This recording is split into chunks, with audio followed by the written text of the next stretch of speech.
Muy buenos días, tengan todos ustedes amigos que nos acompañan en este subprograma Haciendo Historia en tu Comunidad, que se transmite cada viernes a las 8 horas de la mañana.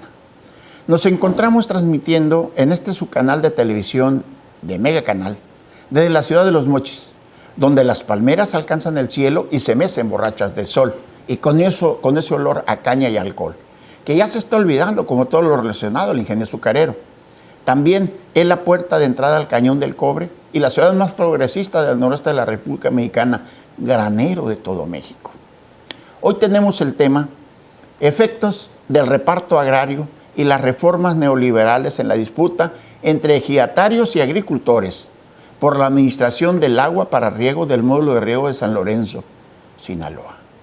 Todo este trabajo fue del doctor Jesús López Estrada y el maestro en ciencias Gilberto López Pardini. Analizaré en un primer momento ese reparto agrario de un distrito de riego en el municipio de Culiacán y Elota. La primera los gobernadores que tuvo Sinaloa al triunfo de la Revolución de 1910 fueron generales que defendieron la propiedad privada en contra del ejido. De 1910 a 1911, Diego Redo.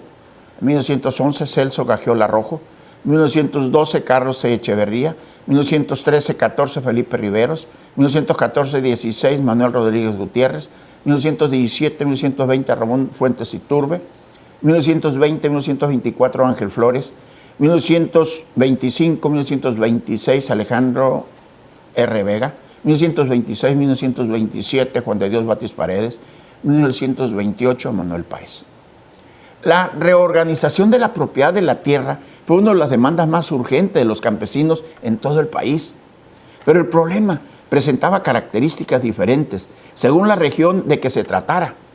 Una modalidad del asunto que se presentó en muchos estados de la República era la restitución de tierras arrebatadas por los hacendados a las comunidades. Otra era la dotación de tierras a los campesinos que no les tenían y que no podían llevar a cabo, sin afectar las grandes propiedades, aunque fuesen legalmente adquiridas. La dotación se realizó de dos maneras. Se formaron ejidos en los que la propiedad de la tierra era colectiva y se establecieron colonias agrícolas en las que los colonos recibían las tierras en propiedad privada. Los gobiernos revolucionarios elaboraron una amplia legislación para afectar la reforma agraria. Ya hemos hablado del artículo 27 constitucional de 1917, que dio fundamento a la reorganización de las propiedades de las tierras. Pero debemos citar otras leyes que también influyeron en el reparto agrario. La primera fue la que el presidente Venustiano Carranza emitió en Veracruz el 6 de enero de 1915, que anulaba la enajenación de tierras, aguas y montes que pertenecían a los pueblos, hecho a partir del año de 1856. Y también ordenaba restituir y dotar de tierra a los pueblos. Esa misma ley creó la Comisión Nacional Agraria, organismo oficial encargado de su aplicación. La comisión emitió la circular del 11 de octubre de 1922, que define la institución del ejido con propiedad colectiva e inalienable de la tierra y que rige hasta 1992. Cuando se transformó el ejido y se abrió la posibilidad de privatizar la propiedad de la tierra, la tercera disposición legal de la reforma agraria fue la Ley de Colonización, promulgada por el presidente Plutarco Elías Calles en 1923, cuyo objetivo era la formación de colonias agrícolas de pequeños propietarios mexicanos. La ley también fijó los límites de la pequeña propiedad, a saber, hasta 150 hectáreas en tierras de riego, 250 hectáreas en tierras de temporal y hasta 500 hectáreas en tierras de agostadero. Dispuso que el gobierno federal ayudara con créditos baratos a los agricultores que quisieran establecer una colonia. En Sinaloa, el problema agrario presentaba ciertos problemas. Había tierras usurpadas a las comunidades de los indígenas mayos, pero solo en el Valle del Fuerte, porque en el resto del estado ya no existían las comunidades indígenas, ya se habían eliminado. También hubo latifundios con las características de que la producción y que los más importantes de todo esto existían solo en el valle. Y que lo que nosotros podíamos ver como particulares eran muchos americanos. Mucha gente aspiraba a ser dotada de tierras. Había una gran excedente de tierras no cultivadas por carecer de infraestructura para el riego o por falta de mercado para sus productos. Pero también agua en abundancia no existía, que podían ser aprovechadas para regar las tierras agrícolas. Carecían de las aguas en los años 40 hasta el 56, que se construyó la presa Miguel Hidalgo y Costilla. Por otra parte, los jefes revolucionarios de Sinaloa no consideraban la reforma agraria como un problema capital. Por el contrario, fueron partidarios de la gran propiedad, si su explotación era eficiente y si se pusiera al reparto de tierras, aún la restitución que demandaban los indígenas mayos a quienes se les había reprometido a cambio de su participación en la guerra. Los gobernadores Ramón de Fiturbe y Ángel Flores se resistieron a la aplicación de la ley del 6 de enero de 1915. Era evidente que la solución al problema de la reorganización de la propiedad de la tierra en nuestro estado consistía en abrir nuevas tierras al cultivo y dotar con ellas a ejidatarios y a pequeños propietarios, pero era una solución a largo plazo y que exigía grandes inversiones en infraestructura hidráulica. Así que por razones políticas y sociales era imposible la afectación de estos latifundios y al reparto de las tierras. La historia de la reforma agraria en Sinaloa se dividió en 3 etapas.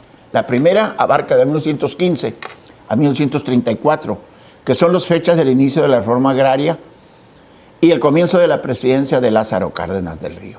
La segunda es la de Cárdenas y corresponde a los 6 años de su mandato, es decir, de 1934 a 1940. Y la tercera va de 1940 a 1992, cuando el presidente Carlos Salinas de Gortari dio por terminado o por concluido la reforma agraria en todo el país. El primer periodo comprende los 20 años de resistencia a la reforma agraria. Ya señalamos que en julio de 1915 el gobernador Manuel Rodríguez Gutiérrez trató de ejecutar la ley del 6 de enero en Tepuchi, municipio de Culiacán, pero fue frenado por los latifundistas.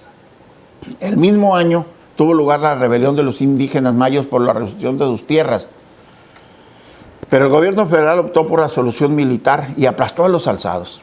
El gobernador Macario Gagiola de 1929 a 1932 fue más sensible a las demandas populares y favoreció la reforma agraria por medio de dotación de ejidos y la formación de colonias agrícolas.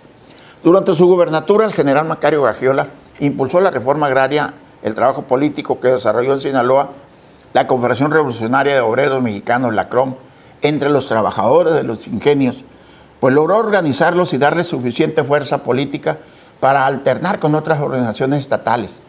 Antes, la Liga Agraria en los municipios que organizó el gobernador Gagiola y el avance de la CROM.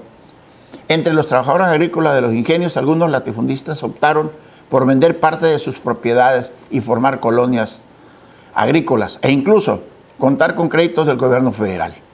En estos primeros 20 años de reforma agraria en Sinaloa se repartieron 122.367 hectáreas, es decir, un promedio de 6.118 hectáreas por año, cifra muy baja en relación con los años o los otros periodos.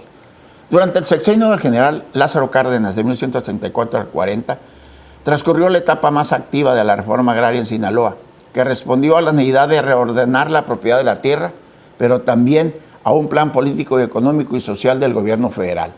Cárdenas buscaba la desaparición de los latifundistas como grupo social y político, y también quería cambiar el modelo de producción de los empresarios agrícolas, pues deseaba que en lugar de cultivar productos para la exportación, produjeran lo que el país necesitaba. Lázaro Cárdenas logró el reparto de los mayores latifundistas en los valles del Río Fuerte, Sinaloa y Culiacán, pero no alcanzó los otros objetivos que propuso. Para llevar la reforma se apoyó en el vigoroso movimiento de los trabajadores de los ingenios azucareros, quienes fueron los beneficiados de la expropiación de los latifundios cañeros.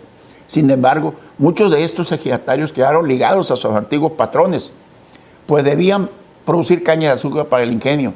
En el periodo cardenista se repartieron en Sinaloa 622.135 hectáreas, es decir, 103.700 hectáreas anuales, promedio muy superior a cualquier otro en el estado. La reforma agraria de Cárdenas también tuvo ciertos tintes nacionalistas en Sinaloa, de acuerdo con la ideología revolucionaria, porque muchos de los latifundios afectados eran propiedad de extranjeros. La reforma no pretendía eliminar la propiedad privada, pues en su etapa más radical, el gobierno favorecía la formación de colonias agrícolas. Las reformas agrarias fue también un fenómeno de las tierras bajas, es decir, de los valles irrigables, porque en las tierras altas la dotación de tierra fue menor, un fenómeno muy raro que no ha sido suficientemente estudiado. Sinaloa fue un estado importante para los sonorenses, que desplazaron a Venustiano Carranza, Plutarco Elías Calles y Álvaro Obregón. Estos generales, además de Adolfo de la Huerta, en diferentes periodos ocuparon la presidencia de la República. Álvaro Obregón, salido de 1920 a 24, Plutarco Elías Calles del 24 al 28. Para ellos, contar con gobernadores proclives a la propiedad privada era garantía de que sus tierras no serían afectadas. Ellos tenían tierras en el municipio de Guasave. Ambos generales explotaban grandes extensiones de tierra, también en Culiacán. El reparto agrario, para efectos de este estudio, inició con la dotación del ejido Ligueral en el municipio de Culiacán, beneficiando a 64 campesinos con 261 hectáreas en diciembre de 1931. También esta dotación se dio de tierra de muy buena calidad. En la región del Dorado, el reparto agrario fue un proceso en el que participaron miles de campesinos que se enfrentaron a los latifundistas. Los primeros fueron respaldados por la Confederación Nacional Campesina, los segundos por la Confederación de Asociación de Agricultores del Estado de Sinaloa. Los resultados de ese proceso se exponen en el siguiente cuadro. La Cruz del Navito fue ampliada el 30 de noviembre de 1942. El Ligueral, el Conchal, Heraclio Bernal, Guadalupe Victoria, La Cruz de Lota II, todos ellos el sinaloense. Se dotaron un total de 704.380. Es una cifra bastante amplia. Al finalizar el reparto agrario se establece una nueva región en El Dorado. Esta cabecera se ubica en la oficina administrativa del módulo de riego El Viejo Colorado en El Dorado. Esta construcción de estos actores sociales de la región del Dorado es un proceso que inicia cuando los grupos solicitaron y lucharon por estas tierras. El proceso productivo de la región del Dorado, el ingenio del Dorado, propiedad de la familia Redo y compañía, poseía 11.858 hectáreas en el Valle de San Lorenzo. Las tierras que la familia Redo sembraba de caña para abastecer el ingenio eran de riego y los ejidatarios que fueron dotados lo continuaron sembrando en colectivo. Los ejidos de la región del Dorado fue incorporado como un elemento del proceso caña-ingenio, fuerza laboral y como vendedores. Esta relación con el ingenio no les permitió convertirse en exitosos empresarios agrícolas. Así nos lo dice en su libro Solís, 2007, página 232. Estos fueron los pioneros de la agricultura en el estado de Sinaloa. Todos y cada uno de ellos lucharon muchísimo por hacer que Sinaloa sea el granero de México. Sinaloa sea parte de la historia. Y nosotros, con los riegos de cultivo, con las tierras y con estas gentes que lucharon, hemos logrado decir: Sinaloa está adelante. Sinaloa es un pueblo que lucha y que trabaja por el bien de la sociedad. Muchísimas gracias por su atención.